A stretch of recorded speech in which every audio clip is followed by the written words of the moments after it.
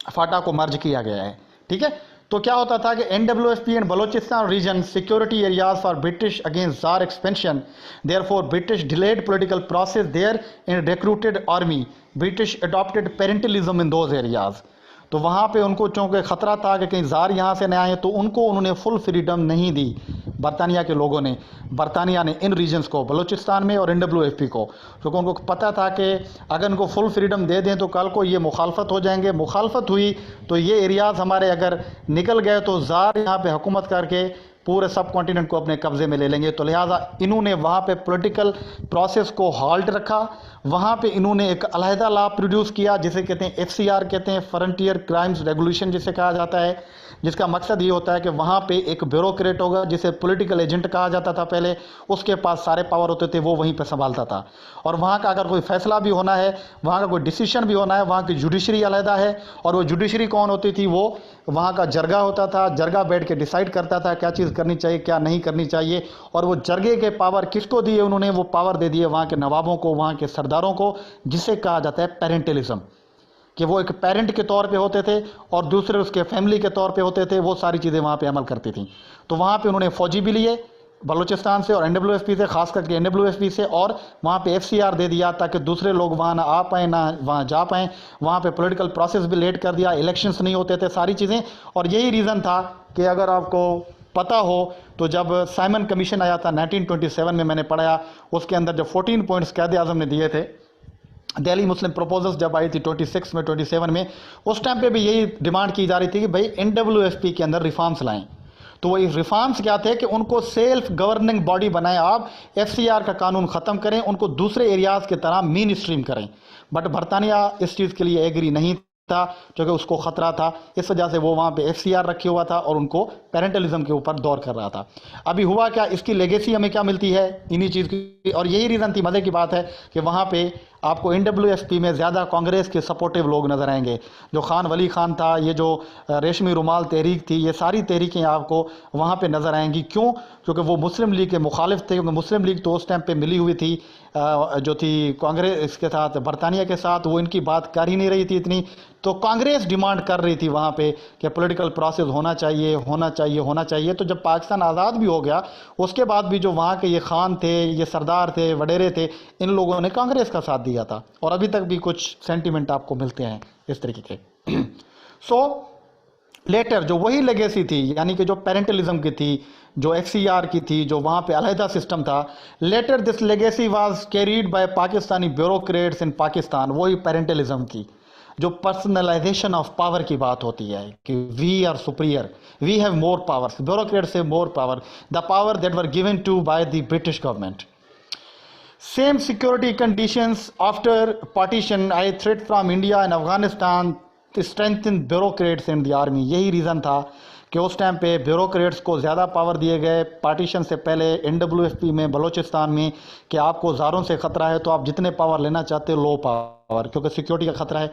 इसी चीज़ को बाद में कैरी ऑन किया कि पार्टीशन के बाद यहाँ के ब्यूरोक्रेट्स इन्होंने समझा कि भाई हमें इंडिया से ख़तरा है, हमें अफ़गानिस्तान से ख़तरा है, जंगें हो रही हैं, हालात बहुत ख़राब हैं, जब तक हम पावर खुद यूज़ नहीं करेंगे, वही ब्यूरोक्रेट्स आर्मी, तब तक हम हालात को ठीक नहीं कर सकते। और उस टाइम पे इस पे चांस भी दे दिया जो यहाँ के सिविलियंस लोग थे, उनकी इनकैपेसिटी थी। तो यहाँ से आपको पता चलता है कि पाकिस्तान में ब्यूरोक्रेसी का रोल और पाकिस्तान में जो मिलिट्री का रोल है, वो एक नेक्सस बना जाके इन्होंने ये चीज़ें क्रिएट की। तो जो वाइस ग्रिल का सिस्टम है, जिसको खालिद बिन सईद ने कहा था कि जो ब्यूरोक्रेट के पास सब पावर हैं, जैसे वायसराय के पास पावर होते थे, वो जो करना चाहे कर सकता था, और वो पावर अपने ब्यूरोक्रेट्स को देता था पेरेंटलिज्म के ज़रिए। उसी चीज़ को बाद में पूरे पाकिस्तान के जो ब्यूरोक्रेट से आर्मी के लोग थे उन्होंने कैरी किया, और कैरी करके आपने देखा कि ये सारी चीज़ें पाकिस्तान के अंदर आपको ब्यूरोक्रेसी और मिलिट्री का रोल, उसकी स्ट्रेंथ ना फ़कत इसी दौर के अंदर मिलती है, बल्कि आज तक भी पाकिस्तान में मिलिट्री और ब्यूरोक्रेसी जो है आपको वो नेक्सस उसका स्ट्रॉन्ग नज़र आती है। उसका रीज़न यही है। इसको तोड़ना, इसको ब्रेक करना, ये कोई इतना टास्क नहीं है, इतना कोई ईजी है। This is really an Hercules task. So Muslim league was highly centralised body उस टाइम पे, वो भी सेंट्रलाइज थी। उसने भी कोई कांग्रेस की तरह वो कोई वाइडर स्पेस नहीं दे रही थी लोगों को, गरीब मिडिल क्लास तो उसमें था नहीं, सारे यही लोग बैठे हुए थे, जिसकी वजह से वो इसका काउंटर बन सकती थी। जैसे कि कांग्रेस बनी मिडिल क्लास की पार्टी, इंडिया के अंदर वो बन गई उसका अल्टरनेटिव, वो डेमोक्रेसी को सर्वाइव कर गए, बट मुस्लिम लीग यहाँ पे नहीं बन सकी। उसका रीज़न यही हुआ कि यहाँ पे अल्टरनेटिव मुस्लिम लीग होना था, यानी कि सिविलियंस होने थे। सिविलियंस का मैंने आपको हाल बताया पहले, ये चीज़ें क्रिएट हो रही थी। तो नतीजे तौर क्या हुआ, इलेक्शंस ही नहीं हुए बाज़ाहिर खौर मुस्लिम लीग को कराने थे। क्यों? क्योंकि जो भी पॉलिटिकल पावर के अंदर आए थे वो सारे मुहाजिर थे, वो सारे बाहर से आए थे। अगर वो इलेक्शंस करवाते पाकिस्तान में तो वो तो जीत ही नहीं सकते थे, उनकी तो यहाँ पे बुनियादें नहीं थी। जैसे लियाकत अली खान था, इलेक्शंस नहीं करवाए उसने, उसकी अपनी सीट ही नहीं थी यहाँ पे। और भी बहुत सारे ऐसे लीडर्स थे जो बाहर से आए थे, उनकी अपनी सीट ही नहीं थी। यहाँ से तो बंदा सिर्फ फिरोज खान नून था जो पंजाब से आया था, बाकी तो सारे ईस्ट से या मुहाजिर थे यहाँ पे बैठे हुए थे। तो इलेक्शन ही नहीं करवाए। अगर ये पॉलिटिकल प्रोसेसेस होते तो मिलिट्री और ब्यूरोक्रेसी के दौर को तोड़ा जा सकता था, बट वहाँ पे एक स्ट्रॉन्ग अल्टरनेटिव सिविलियंस बन सकते थे, बट वो नहीं बन सके। तो इसको आज भी आप रिलेट कर सकते हैं। आज भी अगर मिलिट्री और ब्यूरोक्रेसी के इस नेक्सस को तोड़ना है, इसको ब्रेक करना है, तो ये कोई हवाई बात नहीं है, इस तक पूरा प्रोसेस लगेगा। और उसके लिए सिविलियंस का स्ट्रॉन्ग होना, पॉलिटिकल पार्टीज का स्ट्रॉन्ग होना, उसकी maturity is the most important thing. और उससे भी इंपॉर्टेंट चीज़ है कि जो लोग हैं उनका डेमोक्रेटिक बनना, कल्चरल चेंजेस लाना। तो दिस इज़ अ वेरी, बहुत ज़्यादा प्रोसेस लगना है इसके अंदर। मेरे नज़दीक तो सदियां लगनी हैं इसके अंदर। सो आयशा जलाल को थोड़ा सा आर्गूमेंट आपको बता दूं कि according to Ayesha Jalal, the scarce government sources at partition time were diverted from building representative institutions to seeking administrative and military solutions to the Rotigi problem and emerging conflict with the Indian Kashmir। तो आयशा जलाल का भी यही argument है। वो कहते हैं कि उस टाइम पे पाकिस्तान के पास सोर्सेज कम थे, तो सोर्सेज कम की वजह से इनके पास जो सोर्सेज थे भी, वो बजाय वो एडमिनिस्ट्रेटिव कामों के ऊपर ये सर्व करते, उस पर यूटिलाइज करते, इन्होंने वो मिलिट्री डिफेंस के ऊपर जाके खर्च किए। क्योंकि उस टाइम पे इंडिया मुखालिफ था कश्मीर के इशू के ऊपर, अफगानिस्तान के साथ इनके चक्कर थे, तो मिलिट्री ने चाहा कि इनसे स्ट्रॉन्ग बना, यानी सिक्योरिटी स्टेट पाकिस्तान उस टाइम पे बन चुकी थी, तो वो सारे खर्चे वहीं पे चले गए। और आज भी आपको जो मिलिट्री और डिफेंस का बजट है वो ज़्यादा मिलता है, ये लेगेसी भी आपको वहीं से मिलती है। कि उन्होंने कहा कि एडमिनिस्ट्रेटिव काम को छोड़ो, इसी करते हैं। उसका कि मिसाल देते हैं, जैसे उस टाइम पे लियाकत अली खान थे, उसने बड़े सरेआम बताया था उस टाइम पे कि priority of building of the armed forces was spelled out by Liaquat Ali Khan. कैसे? कि the defence of the state is our foremost consideration, 1948 में लियाकत अली खान कह रहा है, and has dominated all the government activities. और गवर्नमेंट की दूसरी एक्टिविटीज़ से ज़्यादा हमारे लिए डिफेंस इंपॉर्टेंट है, और उसके लिए हम किसी भी हद तक जाएंगे। तो उन्होंने वो जो स्केयर सोर्सेज थे उस टाइम पे, पैसे कम थे, सारी चीज़ें कम थी, तो वो खर्चे बजाय कि वो इंस्टीट्यूशनल कैपेबिलिटी के ऊपर लगाते, ह्यूमन रिसोर्स क्रिएट किया जाता, वो सारा डिफेंस पे खर्च कर दिया गया। उसका स्ट्रक्चरल कंस्ट्रेंट थी पाकिस्तान के ऊपर, स्ट्रक्चरल रीज़न था कि अगर ऐसा नहीं किया जाता तो हो सकता है इंडिया ज़्यादा हमले करके वाकई अंडरमैन कर लेता चीज़ों को, क्योंकि उसके पास स्ट्रॉन्ग पोजीशन थी। ठीक है, तो ये भी रीज़न था पाकिस्तान में नहीं बन सकी। So the aftermath of the partition also encouraged authoritarianism by creating tensions between the provinces and the center regarding the refugee settlement। तो पाकिस्तान में जो है वो आपस में सूबे लड़ पड़े काफ़ी हिसाब से। मिसाल के तौर पर जैसे रिफ्यूजीज़ आए थे बहुत ज़्यादा, मैंने कल बताया आपको परसों के लेक्चर में कि इंक्लूजन में कि इनिशियल प्रॉब्लम्स के अंदर बहुत ज़्यादा मुहाजिर आए, तो सिंध कह रहा था हमें क्यों भेज रहे हैं, पंजाब भेजे, पंजाब ने सिंध भेज दिए। तो इस पर भी बहुत ज़्यादा रीज़न रहा, सूबों में बहुत ज़्यादा टसर रहा, और आज भी इस मामले के ऊपर पाकिस्तान में टसर रहता है। जैसे सिंध और पंजाब और मुहाजिर जो उर्दू स्पीकिंग आबादी है MQM जैसे रिप्रेजेंट करती थी पहले, तो वो भी इसी चीज़ पे चक्कर अभी तक कन्फ्लिक्ट हैं, पाकिस्तान में रह रहे हैं। ये भी उसी से लेगेसी आपको मिलती है। Finally the traumas of partition have impacted on the both the Indian and Pakistan states longer term responses to subnational movements.